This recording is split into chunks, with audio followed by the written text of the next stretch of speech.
Hi, and welcome to the Write the Story podcast, where we divulge tips on plotting as you listen in to us outlining a short story. This episode has been brought to you by our listeners and supporters on Patreon. If you want to help bring more podcasts like this one to life, please visit www.patreon.com/amwritingfantasy.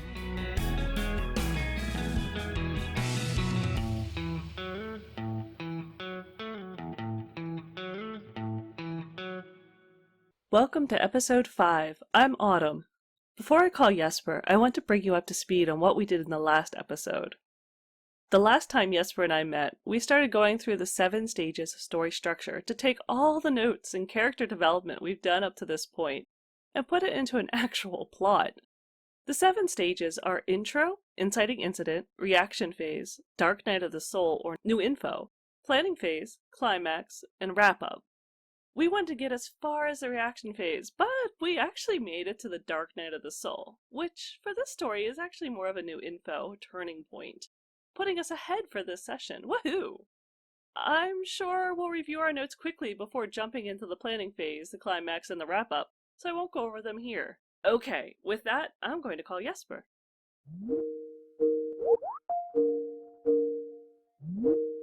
Hello? Hi, how are you doing? I'm good. It's very, very hot here, so I'm glad that I'm recording late evening on my end. Then it's slightly better. That's good. Good, yeah, so you can have the windows open and you're not sweltering. So weird for you so far north to be hot. Yeah, it's been incredibly hot the last week or so, but I guess for the sake of the listener, for you it's only been a week, but for us it's been like 2 months since last time we recorded this podcast.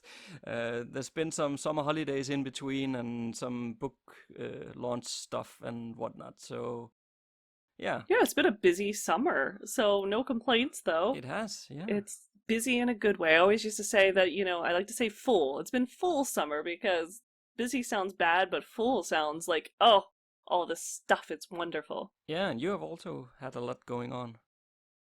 Yeah, it's been quite the summer on my end too, but, I can't complain. It's all been good. Yeah, no, that's good.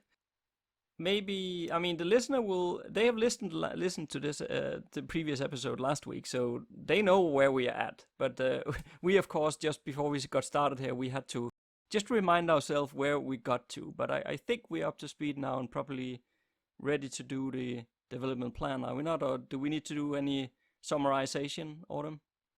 Well, I'll run through it really quick because I promised the listener before when I was doing my intro that, we would give them a bit of a quick recap in case they took a break since they listened to the last episode. Okay. And they're not, binge listening, which I highly encourage binge listening. It's fine. But yeah, so we came up with the intro, which was Dramna being alone and the storm coming in and her parents rushing back after the storm to try to save her, but she's already, taking care of things herself. But from that, then we had an inciting incident where she goes to the funeral of an older member of Navin's Chosen, and things are going along despite her blindness. She's doing really well until one of Navin's children comes too close to shore to claim the body, and it kind of freaks her out. The water hits her leg, and she has a momentary oh my gosh, I cannot do this. I cannot swim to the island. I am not going to be one of Navin's Chosen. Thank goodness Navin will never call to me. So, of course, the first thing that happens in the reaction phase is she hears the call of Navin, the goddess, saying, I want you. Come swim to this island through the monster-infested waters to an island you can't even see because you're blind and become one of my chosen. And she's freaking out. Ulri comforts her by giving her a children's tale about healing waters that she just kind of latches onto, and she runs away to Winter's Keep, far, far inland without telling anyone. And she has some adventures, some misadventures, and there, right before finding the waterfall, she meets Askel, who is the sort of mentor figure who's going to come in here, and finds him injured, helps to get him treated, goes to the waterfall and slips and falls, realizes she needs help, can't find any help, and then senses the horse above her and reaches for the reins of their horse, and that's when she realizes that she can truly sense a lot of the world, and she's never appreciated it to that moment. And that's also the moment she realizes there is no hidden cave and no healing waters, and nothing is going to stop her blindness, even though she just realized that she can sort of see in her own way. So, that is as far as we've gotten, and that was the new info when she suddenly realizes she can sense the world. And now we're ready to jump into the planning phase. And she realized she has a very nice horse. Yeah, I really am fond of her horse. I'm looking forward to the writing part of this to elicit what a wonderful horse this is. Yes. Okay, so I am looking in our guidebook here then on plot post 5, develop plan. And it says that this plot post, the hero will gain the resources needed to achieve the goal. It could be skills, knowledge, allies, whatever it is, it'll elevate the character from being a novice to an immediate level. And then basically this develop plan plot post is built from 5 different levels. So I think maybe just to keep things easy here, we just take them one at a time and then that's it.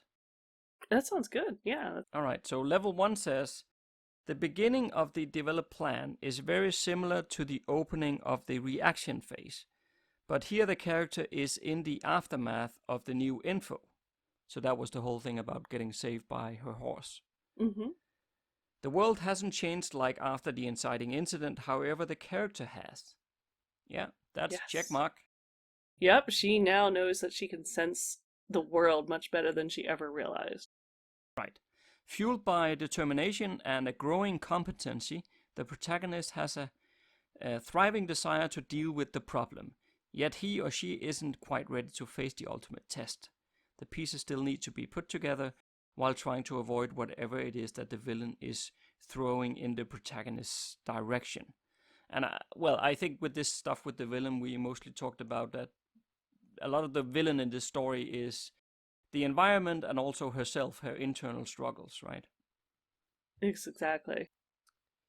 Right, then it says, because our hero is beginning to earn some successes, it attracts the notice of the villain, yet in most stories we still won't get a direct confrontation at this stage. Okay, that's fine. Considering how the story is picking back up after a lull in the new info, you will open the develop plan with action. The protagonist will rise from the ashes and take the first step towards fighting back. We are on a straight path towards the showdown with the antagonistic force, and level 1 is where we get the first success. So using the knowledge acquired during the new info, describe how the protagonist is going to earn a victory. Right, so that's level 1. And that's what we need to do first. And I don't think we're coming out of a lull in our case. No, it sounds like it was a really kind of an exciting moment. She's slipping in the icy water and thinks she's gonna slip down to her death in the waterfall, and suddenly realizes that, she can sense the world and gets out of it. So it's sort of this euphoria moment. Yeah.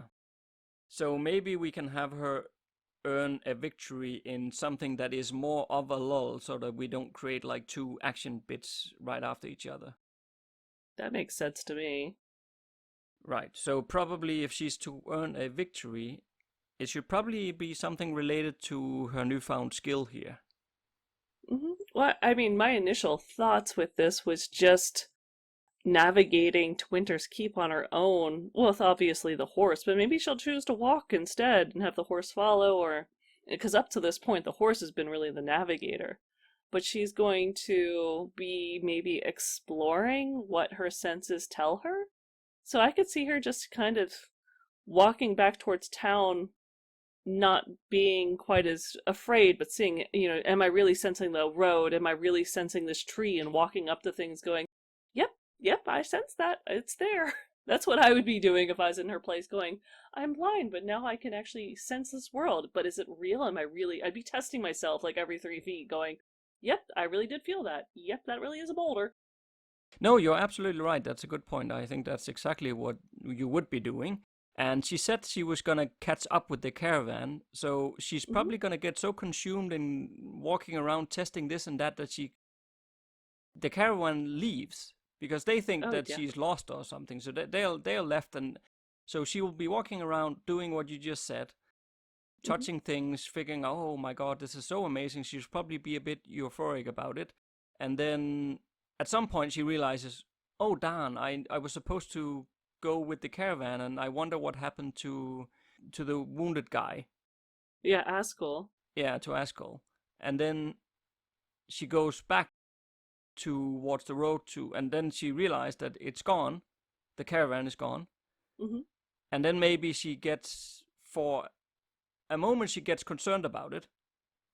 But then the victory is that she can then use her new skill, and she's not worried, she's able to like, no, this will work, and she finds her own way to the city then. So that's like the victory, that she's starting to become worried and concerned about it, but then she realizes, no, there's no need to, because I can navigate. No, I definitely think so. I mean, obviously she's trusted the horse up to this point too as well, but I actually do think the caravan would, if they waited for her, it would be only momentarily. They've got this guy who's one of the top assassins in the Elven nation. They're not going to wait around too long for a little lost girl who I assume they realize she's blind, but she said she'd be right along, so they've got other worries. They're going to take off pretty quick. Yeah, and whether they know that it's Askell the Master Assassin or not doesn't really matter. I mean, if they have a wounded man and he needs treatment, they're not going to sit there in the snow waiting for a girl who just said, you just go ahead, right now? Exactly. So they will leave. I don't think there's any illogical part in that. No, but I could definitely see her realizing, like, when she gets back to the road and doesn't hear anyone, going, great, which way do I go? And then realizing, I got this. I totally got this. I can do this. And, Precisely. She gets on the horse, maybe even can find the horse now, and gets on without a problem for the first time in her life, and off they go. Yeah, that's it. That must be level 1. All right, sounds good. Okay, level 2 then. So it says, you still need to leave the reader guessing as to whether or not the character will be able to defeat the villain. So this next hurdle, therefore, features a setback. Since the villain is paying much closer attention to the protagonist, well, okay, we can leave that, or we can ignore that part. Well, the stakes are also getting higher. The failure the protagonist will have to face come as a direct result of the antagonist interfering, even if the meddling is done by a henchman, or as a consequence of a bad choice. And then it speaks a bit about how it's quite common to find a friend or an ally dying here at level 2, but I don't think that that's what's gonna happen in our case. But it also says, but as long as you just keep it dramatic and full of tension, you don't have to go to so far that somebody dies, Okay. My initial thinking here is that when we're talking about a setback, did we have... I don't remember anymore. When she found Askell, did she see somebody running off, or did she not notice, or no, she can't see, but did she somehow notice that somebody was running off, or not? I think we were planning on it not being clear that she wouldn't have noticed anyone. She hears the caravan, but we never mentioned that she heard anyone else. Okay. Because the question here is whether or not we create a setback because this other guy does something, or we create a setback caused by herself and having maybe too much faith in her newfound ability, and therefore something happens. Initially I can see those as two logical options.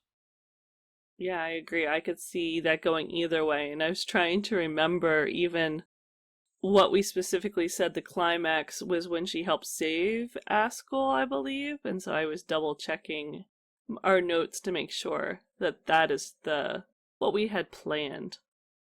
So we kind of need like something happening in between her saving Askell when the other guy shows up, because the wrap up is going to be sort of going back to the Citadel of Farseeing. Right. But could we have her come across this apprentice guy, the one who tried to kill Askell? Because then, when she then has to fight him in the climax, she will know who he is. Yeah. And I think it might make it a bit more dramatic if they already met once before. Yeah. And and that could even, in his own way, because I mean, technically, he's the physical villain, where her insecurities are the more ephemeral villain. But yeah, if she like met him on the road and he said, "Oh, I've been trying to save this guy and I got lost and can you help me?" And so she basically gives him maybe a lift back to Winter's Keep, and she was feeling all like alone and independent, and he's like, "Oh, look at you, you poor thing, you're blind. I don't know how you've done so well," and starts kind of putting her down and treating her like she is disabled. And that might just kind of, she might want to resist it, but it's also the role she's had all her whole life, so maybe she kind of feels pushed back into it as well. You just slip back into those roles so easily. So it could be kind of a combination where he's like, "Oh, look, you don't know what you're doing, you poor young thing." And he doesn't, maybe, and she'll say maybe, "Oh, yes, I ran into, this guy who was wounded. He's been taken off with a caravan." And she's trying to be helpful, and he's really just gathering information and using her. Because the only problem with that, it's not dramatic, but is this supposed to be an action or a hurdle or a lull? It's supposed to be something dramatic. Okay. And with tension in it. Mm. That was why I was just trying to think if he sees her walk on the road, why would he go to her? He's not an evil person as such, right? I mean, he has his reason for why he wants to kill Askell, which is of course not a nice person who does that. But No. But it's not like he will just walk around, don't care about anybody. He's not like Sauron or something, right? No, he's not trying to kill for the sake of it. He literally No. he wants his time in the sun, but he wants it for maybe the right reasons. Maybe he thinks Askell's slipping or something. Right? Yeah, he's tired of waiting for his time. But I was just wondering if you probably can't tell from afar that Dramna is blind because she's just riding her horse along and she can start sensing the world. So you probably won't know. So I was just trying to think, can we have a reason for why he wants to seek her out on the road there? And then when he then realizes that she is blind, then somehow that his initial intent there flips on its head somehow. Especially then when she says, well, if we go a bit about what you were talking about, in the sense that if he's like, oh, sorry, you're blind kind of attitude, right? And then wants to help her, and her defense could be, oh, I don't need help. I just saved myself, and I also just saved this guy that I found. Right. And of course, then he gets interested. I could see that. Who did you find? Where did he go? And then, oh, well, I told the caravan to take him. Oh, okay, where has the caravan gone? Well, they're ahead. But we still need something that makes it dramatic other than that. Right. So why would he, he's capable of either swinging back around. I mean, I guess he would, if he's still there, he's looking for Askell. Even though people, for sure. Yeah, and not knowing what happened to him. Yeah, maybe he just goes to her because he wants to ask, hey, have you seen... Well, no, that would be a bit weird, right? Because then you're basically showcasing that you did it, because otherwise, how would you know that there was somebody wounded on the road? No, but I could see. But you could say, like, I've lost my friend. Have exactly. you seen somebody? Or I could see. I mean, if he comes out pretending to be a little desperate, saying, "Oh, my friend and I were in this accident. We need help. Can you help us?" And then realizes, "Oh wait, you're blind. You can't help us." That would change things. Right, yeah, that would work, I think. Okay. And then she would say, no, I can help you, and all that stuff that I just said before. Yes. And then we get to the stage where he then realizes that, that Askell has been taken by the caravan into the city. So obviously he wants to go to the city. And he could... Well, I was just thinking, maybe if he's all of a sudden a bit of a nice guy saying, oh, no, I'll help you get there.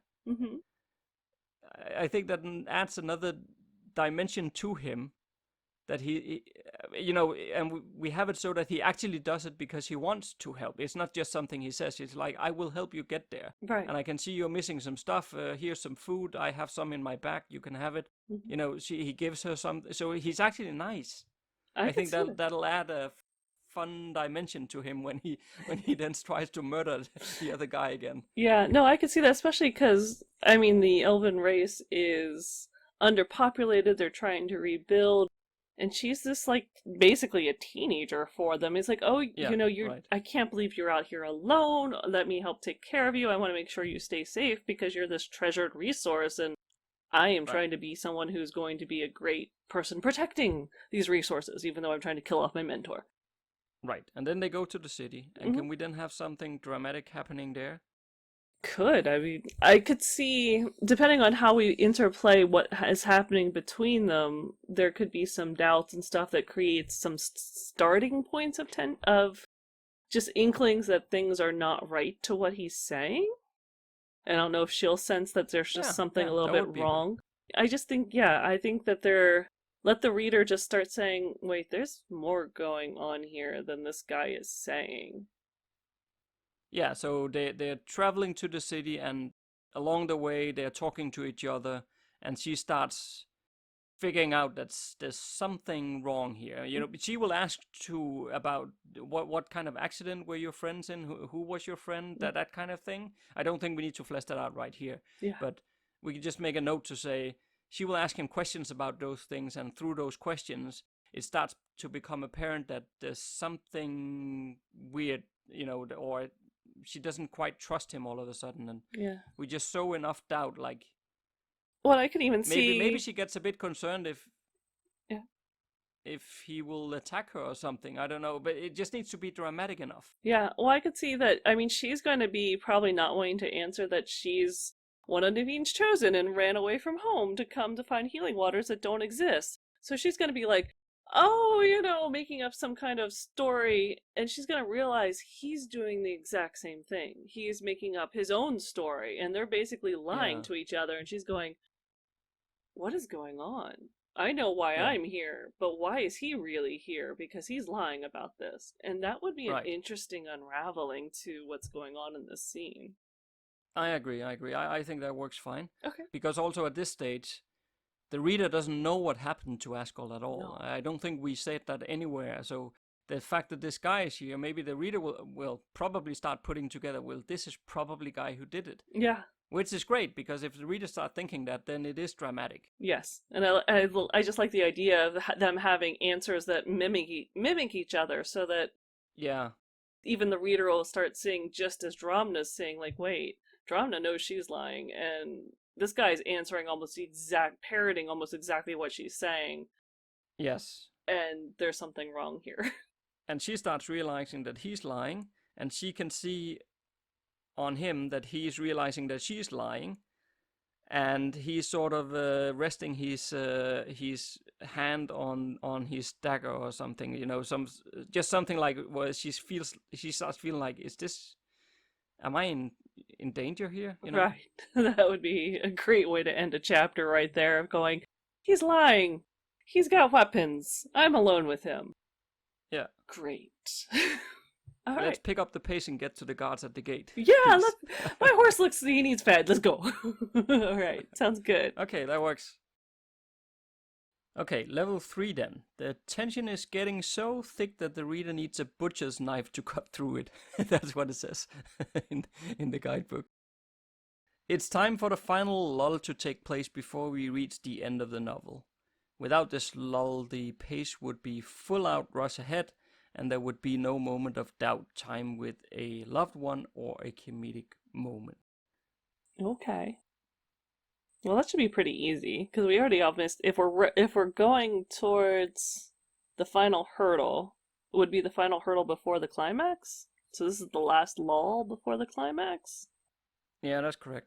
So basically, I think the lull is probably most likely that's gonna be her in the room with Askell.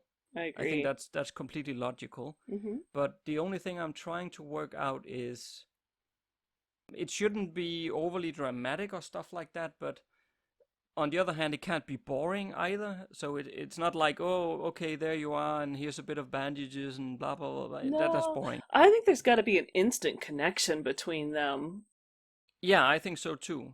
And I think that's good. But I was just wondering about this other guy still, Ooh. the guy who tries to murder. Because could we, in one way or another, because if we assume at this point that the reader is thinking that this might be the guy who actually stabbed Askell, Mm-hmm. could we do something that would then make the reader think, oh, no, it's not? I could see that. Right? That could be a Because good otherwise beginning. it's just way too obvious. Like, okay, she met him. Oh, he's the guy who stabbed him. Oh, okay. And then a couple of scenes later, oh, there he is. Mm-hmm. You know, so if we could make it so that either they think he's not the guy, or well, no, yeah, or I was thinking like he would be. I was just thinking if the guards took him and put him somewhere, and then he can't. But I still think it would be better if we could make it so that you would think that, oh, my mistake, he's not that guy. No, I agree. I think it would be interesting. I mean, he's obviously, this girl's been, this guy's been around a little while, obviously, a couple centuries, and he's finished his training. He's ready to become a master assassin. So he knows that she's out there. He feels totally out of her depth. He's probably going to be like, okay, Askell went to the hospital. I'm going to take her there too, and be like, it's a good excuse to get into the hospital as well. And so he might escort her there to just get checked out, and also to be like, oh, and so and so, my friend, I think he was brought here, finds out maybe Askell's unconscious, like, oh great, let me, goes in to see him knowing that Askell's, unconscious and knocked out or asleep. So they're like, oh, he's drugged up to his gills, fantastic, goes in and puts on an act of being like, oh my gosh, I'm so happy to have found you, and blah blah blah, and then leaves for like, okay, no, I'm fine, I'm gonna go, I'm gonna go make sure that find the rest of our stuff, we're missing our stuff, make sure everything's fine, I'm gonna go take care, get a inn or whatever, and leaves her alone too. Then when Askell wakes up, they have this kind of instant warm connection of some sort for some reason, because he's older, maybe he loves mentoring young elves, and he just like, hi, who are you in my room? Why are you here? And she has nowhere to go, so she just basically like, yeah, I'm good, I'm hiding in the corner, I'm okay over here, thanks, bye. Because she needs a place to sleep, so I'm thinking that instead of going to an inn and all that stuff. In a hospital. I don't know if they're in a hospital. I thought they were in an infirmary. I thought that's what had said. I mean, he needs some serious treatment. Okay. I can't imagine that he's just going to be in an inn. I think he's got to go to an infirmary or a medicinal something. Yeah, okay. Whatever the elves have. A healer? No, that's it. Doesn't matter too much. Yeah, but I was still wondering about how to, because if the guy just goes into Askell, I can follow all that in terms of logic, and I can also follow that he will be, pretending to just be the friend and so on. But if we could drop something that throws the reader off, it doesn't take much for the reader to also just think, well, yeah, he's just pretending. Mm-hmm. But what if there was something where somehow, I don't know how, I'm just trying to think aloud here, but if somebody had seen something and the description of the person who attacked Askell was something else, or something like that. I don't know if that could work in it, or if it would make sense in any way, but somebody from the caravan has seen somebody, or well, I don't know, that probably doesn't make any sense either. I would just love to throw the reader off here. So that they're like, so much so that the reader is like almost 100% confident, okay, it is not him. Right? Right. And I could see that, and there has to be something we could work in. I mean, that doesn't come from him, because you're right, because if he says, oh, this is what happened, unless he has something that sounds very airtight, because I don't even know if who's going to be able to injure one of the most master assassins who's legendary? So he's got to have some explanation of what happened that is so plausible and airtight that people are like, wow, this is amazing, and yes, we're so glad that you were there to fend him off, or fend off whatever happened, and then you went after so-and-so, and that's why you weren't there when Dromna found Askell. I don't know. Yeah, or if we are in an infirmary, Mm-hmm. it could be that the guards are coming in with another man who is like bloody, and so Ooh. that he needs some treatment, and then they say, "We found this guy outside the city. He's full of blood. Um, they need to get the doctor. Just give him a bit of treatment, and we're taking him off to jail because he attacked somebody." Yeah. That could be interesting. I could see that, just something that makes it seem, or even someone who's, well, of course the assassins don't just go after low hanging fruit, so it wouldn't be just someone that they were there to take care of. But yeah, I could see that someone with maybe a bad reputation or being beat up or bloody, and making it seem like he wasn't the one that caused the problem, depending on Yeah. what reasoning. That just so happened that we still haven't even named this apprentice guy who's the one causing all the trouble. But even if he said, like, this guy came out of nowhere and he made like the horse rear up and that's why he managed to hurt Askell, and then I attacked Mm. him and I chased him and blah blah blah. So it sounds very plausible. And then this guy just shows up, all bloody and with the guards, and they're like, yeah, he tried to steal someone's horse or something like that. And it just sounded, oh, this is what just happened. This is just what this Yeah. guy said happened. Indeed. It would be pretty like, oh, well, there you go. That's what happened. I like Yeah, that. indeed. That'd be interesting. I think that would be interesting. And then maybe we just need to remember, slightly before Mm-hmm. that, the slightly before this guy comes to make his final attack on Askell, Mm-hmm. maybe Dramna, well, I'm saying see, I know she can't see, but you know what I mean, Yeah. sense or whatever. But maybe she, out of the window, she sees this other guy, Mm-hmm. the guy who was just brought into the hospital, that he's getting released by the guards Oh, or something. I guess. Just Yeah. something, so we're closing that loop again to Mm-hmm. say, oh damn, it wasn't him.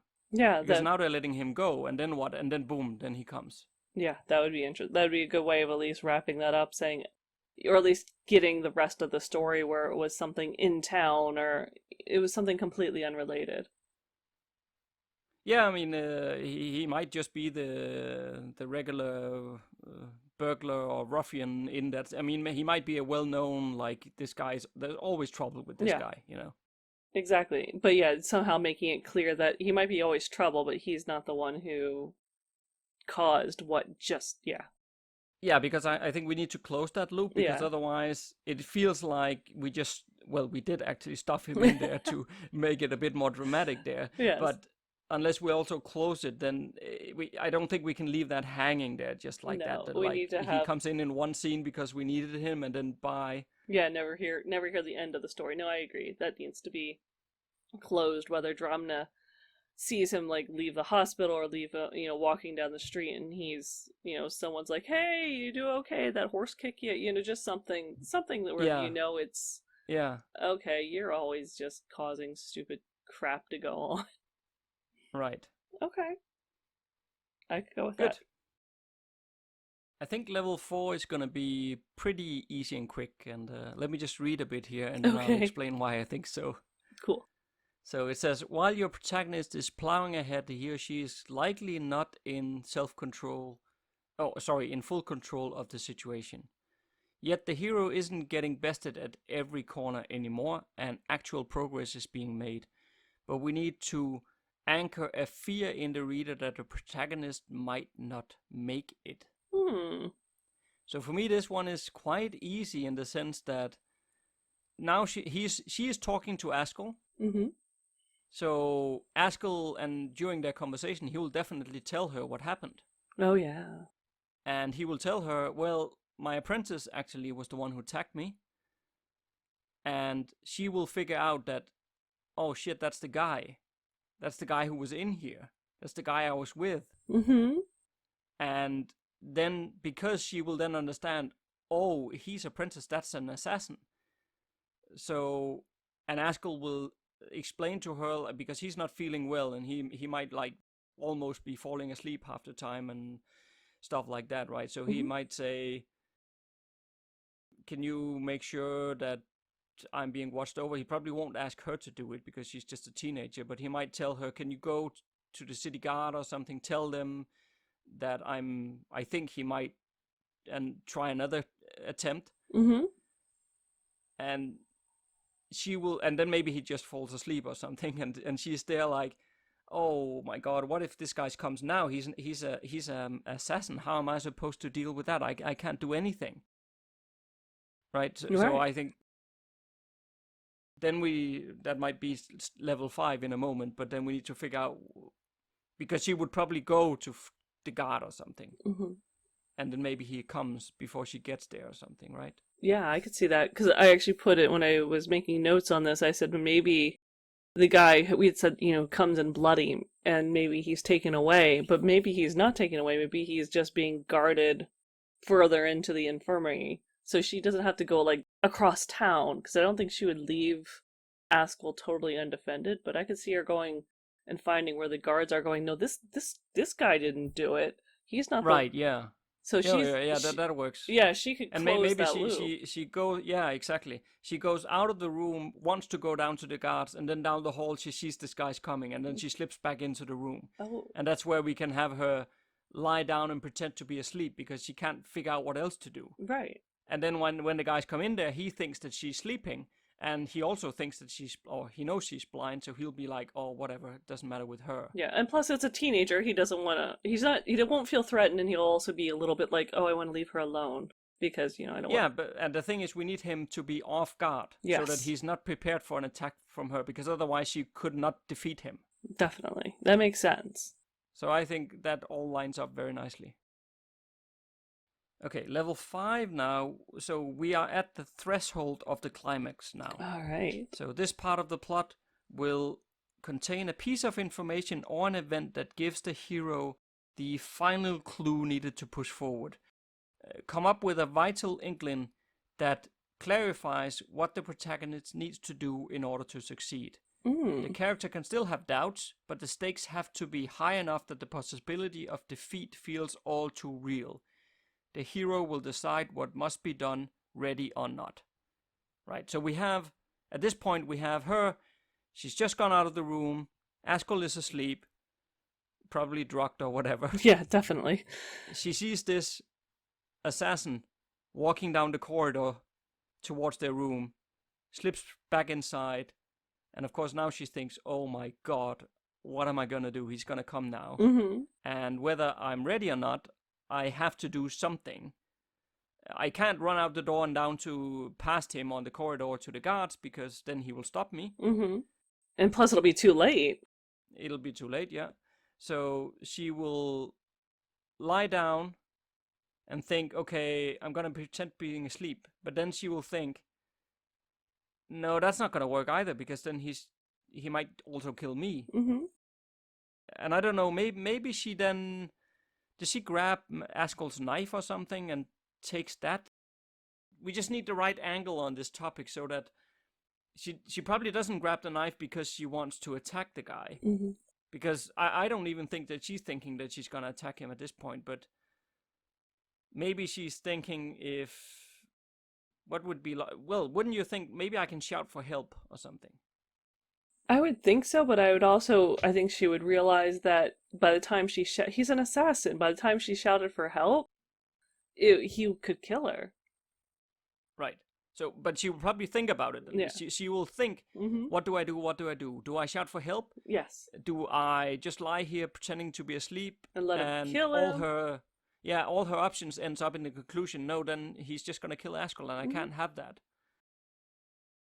And I could see her... She takes Askell's knife. Yeah. I was going to say, it's not like the knife has to be far away. It could be just sitting on the table next to her, and she looks down going, I don't know what to do with this, but it's right here.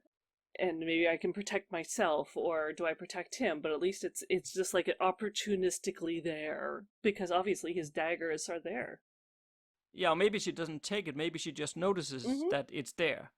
So that once the next step happens in the climax, she knows it's there, and then she takes it, right? But yeah, we're not to the point where she takes action, but that she's afraid. She knows she's out of her depth, but she can't allow this thing to happen, and there's a weapon in the room that is really like within reach of her. Yeah, so we have her thinking through her options, like, okay, I can pretend to be asleep, no, that doesn't work. I can shout for help, no, that doesn't work. So, as the text said before, we need to come up with a vital inkling that clarifies what the protagonist needs to do in order to succeed. So, she must come up with something like, okay, this is what I'll have to try, and then it has, either it'll work or it won't, but I don't have any other option. Mm-hmm. I think it'll work better if her conclusion is not that I'm gonna attack him. Right. That she comes up with another conclusion, and then when he is in the room in the climax, we'll do that next time, but when he's then in the room in the climax, she will see that because he ignores her and all that, she will see her opportunity and she will take it. But I think that taking that opportunity should be something different than what her plan actually is. Okay. I mean, I don't think her plan should be, I'm gonna pretend to be asleep, then he comes in, then I'll attack him when he doesn't. I don't think that's logical at all. No. She should come up with something else. And then just notice or figure out when he's in the room, like, no, I can do this instead. Yeah. Well, I could see her just trying to be brave and being like, okay, I'm just going to be here and I'm going to be awake. And he's not going to do this in front of someone else as a, who's a potential witness, even though she's blind. Wouldn't she just try to lock the door or block the door or something? Maybe, and then he would come in through, like, the window or something, because obviously he doesn't want too many people to know he's there when Askell dies. For sure not. Yeah, so he's going to want to cover his tracks, yeah. So if she thinks, can't shout for help, mm-hmm. can't fight him, maybe I can block the door and just make sure it's very noisy and cumbersome for him to get in here, and then hopefully the guards will notice it before, If you're really freaked out that an assassin is coming, yeah, I think the only thing you would do would try to block the door. It's about the first thing you could do. So I could see her at least going and locking the door. That does make complete sense. Yeah, but yes, you would want to lock the door, but you can't. There's no way of locking the door. There's no lock on it. So she'll try to figure out, okay, I need to put this desk drawer or whatever. I need to pull it in front of the door, and she will try to start doing it, and then she can hear he's coming right out there. So there's no more time. Mm-hmm. And then she just panics, throws herself under the cover, and like poof, blanket over her head or whatever, and just pretending to be asleep because she's just freaking out. Yeah, I could see that. That works. I think that makes sense. She tries, like, initially to do something active, like shutting the door or locking the door, realizes it can't happen, and then realizes she's out of time. And that's where it basically ends. Okay, I think that's great. I think that'll work. We're almost to the climax. Yeah, climax next time, and then we're into the final stages. And well, there is a few more steps in the guidebook after the wrap up as well. Oh, perfect. We need to have a look at them at least to see what we need to do there or not. But it's coming right along. It's good. It is. I can't wait to see. I can't wait till this one's actually written. But this sounds good. But yeah, we both got family things to take care of, so I guess that's gonna be a wrap for this one. Enough story talking for one day. It's almost sad, isn't it? It's never enough story talking, ever in one day. But yeah, I guess that's all we can squeeze in today. So that works. I guess, All right. Well, have a great week and weekend, and I will talk to you next week. Yeah, will do. Thanks a lot, you too. Okay, bye. See you. Bye-bye.